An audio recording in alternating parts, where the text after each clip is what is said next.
আল্লাহ রাব্বুল আলামিন বলেন, ওয়াত্তাকু ফিতনাতাল লা তুসিবান্নাল্লাযীনা যালামু মিনকুম খাসসা। সতর্ক থাকো, বেঁচে থাকো সেই সকল বিপদ থেকে, সেই সকল মুসিবত থেকে, যে সকল বিপদের কারণ যারা, গুনাহের কারণ যারা, মুসিবতের কারণ যারা, তাদের উপরেই বিপদ আসবে না, বরং যারা অন্যায় সহ্য করবে, জুলুম নির্যাতন যারা সহ্য করবে, পাপ কাজ যারা সহ্য করবে, যারা বরদাস্ত করবে, তাদের উপরেও বিপদ আসবে। যে করবে তার উপরে বিপদ আসবে না, বরং যারা সহ্য করবে তাদের উপরেও বিপদ আসবে। যে গুনাহের কারণ, পাপের কারণ, তার উপরেই শুধু বিপদ আসবে না, যারা অন্যায়কে সহ্য করবে, বরদাস্ত করবে, তাদের উপরে বিপদ আসবে। কিভাবে দেখেন, আপনি বলছেন রাস্তায় সিনেমার অশ্লীল পোস্টার লাগানো হচ্ছে, তাতে আমার কি? অমুক জায়গায় গান বাজনা হচ্ছে, তাতে আমার কি? অমুক জায়গায় কবর পূজা হচ্ছে, তাতে আমার কি? অমুক জায়গায় শিরকের আড্ডাখানা জমেছে, তাতে আমার কি? অমুক জায়গায় বিদআতের আড্ডাখানা জমেছে, তাতে আমার কি? রাসূল সাল্লাল্লাহু আলাইহি ওয়াসাল্লামকে গালিগালাজ করছে, তাতে আমার কি? অমুক জায়গায় জানা হচ্ছে, তাতে আমার কি? আমার বাড়িতে তো একটাও হচ্ছে না, এই কথা বললেও বাঁচা যাবে না। খোলেন আপনি রিয়াদুস সালিহিনের প্রথম খণ্ড খোলেন, বুখারী শরীফের হাদিস। আল্লাহ রাসূল সাল্লাল্লাহু আলাইহি ওয়াসাল্লাম সুন্দর একটা উদাহরণ দিয়েছেন, মাসালুল কায়িমি ফি হুদুদিল্লাহি ওয়াল ওয়াকি ফিহা কামাসালি কওমিন ইসতাহামু আলা সাফিনাতিন ফাসারা বা'দুম আ'লাহা ওয়া বা'দুম আসফালাহা ওয়া কানা আল্লাযীনা ফি আসফালিহা ইযা ইস্তাকাউ মিনাল মাই মাররু আলা মান ফাওকাহুম ফাকালু লাউ আন্না খারাকনা ফি নাসিবিনা খারকান ওয়া লাম নুযি মান ফাওকানা ফাইন তারাকুহুম ওয়া মা আরাদু হালাকু জামিআ ওয়া ইন আখাযু আলা আইদিহিম নাজাউ ওয়া নাজাউ জামিআ। ছোট্ট একটা উদাহরণ আপনি খেয়াল করেন। সৎ কাজের আদেশ, অসৎ কাজের নিষেধ না করলে বিপদ থেকে বাঁচা যাবে না, চুপ করে সহ্য করলেও বিপদ থেকে বাঁচা যাবে না। আল্লাহ নবী বললেন, দোতলা বিশিষ্ট একটা ট্রলার সমুদ্রের মধ্যে চলছে। সহজ ভাষায় বলি, সমুদ্রের মধ্যে দোতলা বিশিষ্ট একটা ট্রলার চলছে। এবার নিচতলার তারা দোতলা থেকে পানি আনতে হয়, পানির জায়গা টিউবওয়েল হচ্ছে দোতলায়, নিচতলার তারা গিয়ে দোতলা থেকে পানি আনতে হয়। কিন্তু দোতলার তাদের এটা ভালো লাগে না। দোতলার তারা বলল, আমাদের দোতলা থেকে তোমাদের পানি নিতে নিষেধ করলাম, দুই তলা থেকে তোমরা পানি নিতে পারবা না। নিচতলার তারা বলল, তোমাদের দুই তলা থেকে যদি আমাদেরকে পানি নিতে না দাও, আমরা আমাদের নিচতলা ফুটো করে পানি নিব, এটা আমাদের জন্য সহজ। দোতলার তারা খুবই বুদ্ধিমান, বলল, তোমাদের নিচতলা খালি তোমরা ফুটো করে পানি নাও, তাতে আমাদের দোতলার কি? আরে বেকুব, নিচতলা ফুটো করে পানি নিলে নিচতলা দিয়ে যে পানি উঠবে, সময়ের ব্যবধানে আস্তে আস্তে পানি উঠতে উঠতে নিচতলা ডোবার সময় কি শুধু নিচতলা ডুববে না দোতলা ডুববে? বলেন সবাই। দোতলাও। আপনি বলছেন অমুক জায়গায় পাপাচার হচ্ছে, পাপ কাজ হচ্ছে, তাতে আমার কি? আমার বাড়িতে তো পাপ কাজ হচ্ছে না, আমি তো পাপ কাজ করছি না।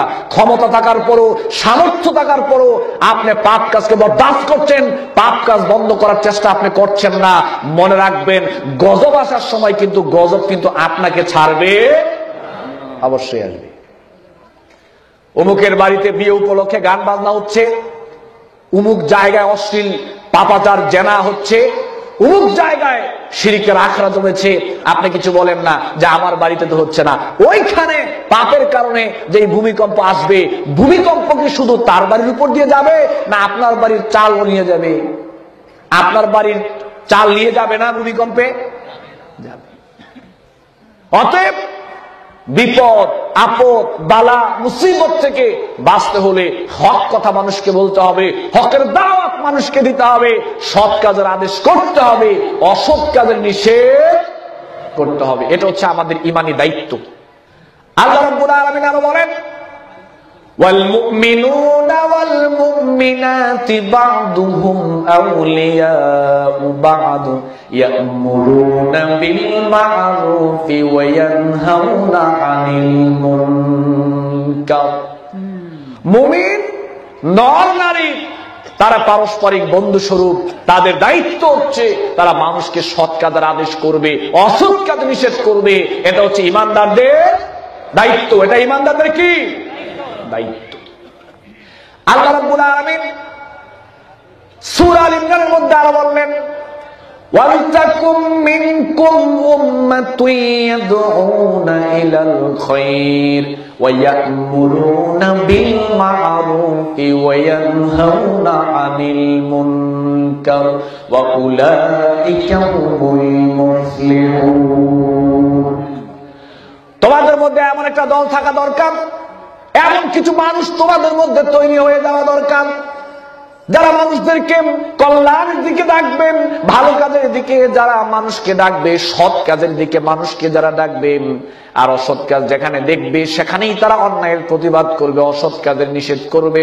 এরকম কিছু মানুষ তোমাদের মধ্যে তৈরি হয়ে যাওয়া দরকার, এরকম একটা দল তোমাদের মধ্যে থাকা দরকার। আর যারা মানুষকে কল্যাণের কথা বলবে, সৎ কাজের আদেশ করবে, অসৎ কাজের নিষেধ করবে, আল্লাহ রাব্বুল আলামিন বলেন ওই লোকগুলোই সফলতা অর্জন করবে। তারাই সফলতা অর্জন করবে। সৎ কাজের আদেশ, অসৎ কাজের নিষেধ যারা করবে তারা সফলতা অর্জন করবে। আল্লাহ রাব্বুল আলামিন আরো জানিয়ে দিলেন, কুনতুম খায়রা উম্মাতিন উখরিজাত লিন-নাসি তা'মুরুনা বিল মা'রুফি ওয়া তানহাউনা আনিল মুনকার। তোমরা হচ্ছে শ্রেষ্ঠ জাতি, তোমাদের দায়িত্ব হচ্ছে তোমরা মানুষকে ভালো কাজের কথা বলবে, কল্যাণের দিকে ডাকবে, আর তোমরা অসৎ কাজ নিষেধ করবে, অন্যায় প্রতিবাদ করবে। এটা হচ্ছে তোমাদের দায়িত্ব। আজকে দেখেন বাংলাদেশের মানুষ এই দায়িত্বটা পালন করে না। বাংলাদেশের মানুষ যাদের ক্ষমতা আছে তারাও পালন করে না, আর আমরা যারা বুঝি আমরাও পালন করার চেষ্টা করি না। কেউ কেউ শুধুমাত্র সৎ কাজের আদেশ নিয়ে ব্যস্ত, অসৎ কাজে নিষেধ করতে চায় না। আমি চিন্তা করলাম কি ব্যাপার, শুধু সৎ কাজের আদেশ করে অসৎ কাজে নিষেধ করে না কেন? আমি গবেষণা করে দেখলাম যে সৎ কাজের আদেশ করলে সাথে সাথে যদি অসৎ কাজের নিষেধ করা হয় তাহলে উল্টো আরো রিয়েকশন হবে। যেমন একটা ছেলেকে যদি আপনি গিয়ে বলেন যে বাবা চলেন নামাজ পড়তে হবে, সালাত আদায় করতে হবে, এই লোকটা কি আপনার সাথে রাগ করবে? বলেন রাগ করবে? না, রাগ করবে না, উল্টো আরো খুশি হবে আপনার প্রতি। না, লোকটা তো খুব ভালো, আমাকে সালাত আদায়ের কথা বলেছে, এই আপনার সৎ কাজের আদেশ করলেন। আবার যদি আপনি এই লোকটাকে গিয়ে বলেন যে ভাইজান রমজান এসেছে, সিয়াম পালন করতে হবে, লোকটা যদি সিয়াম পালন নাও করে আপনার প্রতি রাগ হবে না। কেন? আপনি তাকে ভালো কাজের কথা বলেছেন, সৎ কাজের আদেশ করেছেন। একটা লোক দৈনিক জিকির আজগার করে না, আপনি গিয়ে বললেন যে ভাইজান জিকির আজগার করার অনেক গুরুত্ব রয়েছে, চলেন মসজিদে আজকে একটু হালকা জিকির হবে, চলেন একটু জিকির করে আসি। সে আপনার সাথে রাগ করবে না, আমলটা করার চেষ্টা করবে না, কিন্তু রাগ করবে না, আপনার কথা মানবে না ঠিক, তবে আপনার বিরুদ্ধে খেপবে না। এখন এই লোকটাকে গিয়ে যদি আপনি আবার দেখেন যে লোকটা হারাম খাচ্ছে, লোকটা গান বাজনা করছে, আপনি যদি তাকে গিয়ে বলেন যে গান বাজনা করা হারাম, গান বাজনা করতে পারবা না, নিষেধ করলাম, সালাতের কথা বলেছিলেন, আপনি ওনার কাছে খুব ভালো ছিলেন, এবার যখন অসৎ কাজে নিষেধ করলেন একেবারে সঙ্গে সঙ্গে তেলে বেগুনে জ্বলে উঠলো, যতটুকু ভালো ছিলেন এর চেয়ে বেশি এখন আরো খারাপ হয়ে গেলেন, আরো খারাপ হয়ে গেলেন। সৎ কাজের আদেশ করা 50% দাবি রাখে, অসৎ কাজে নিষেধ করা 50% দাবি রাখে।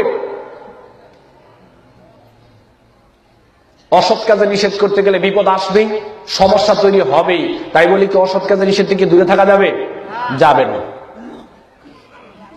বলতে গেলে বিপদ আসবে, কিন্তু দূরে থাকা যাবে না। আমি চিন্তা করে দেখলাম কি ব্যাপার, আপনার মোনাজাতে এত মানুষ কেন? আপনার মোনাজাতে এত মানুষ কেন? প্রধানমন্ত্রী গিয়ে উপস্থিত, বিরোধী দলীয় নেত্রী গিয়ে উপস্থিত, এরশাদ নিয়ে উপস্থিত, চলচ্চিত্রের শাকিব খান গিয়ে দেখলাম সেখানে উপস্থিত, তারপরে দেখলাম সেখানে আপনার মিশা সওদাগর উপস্থিত। আশ্চর্য ব্যাপার, এই সমস্ত মানুষগুলো তো সেখানে উপস্থিত হওয়ার কথা না। মুহাম্মদ সাল্লাল্লাহু আলাইহি সাল্লাম যখন মুনাজাত করেছিলেন তখন কিন্তু সবাই সেখানে উপস্থিত হয় নাই। আল্লাহর নবী যেখানে বক্তব্য দিয়েছিলেন সবাই সেখানে যায় নাই,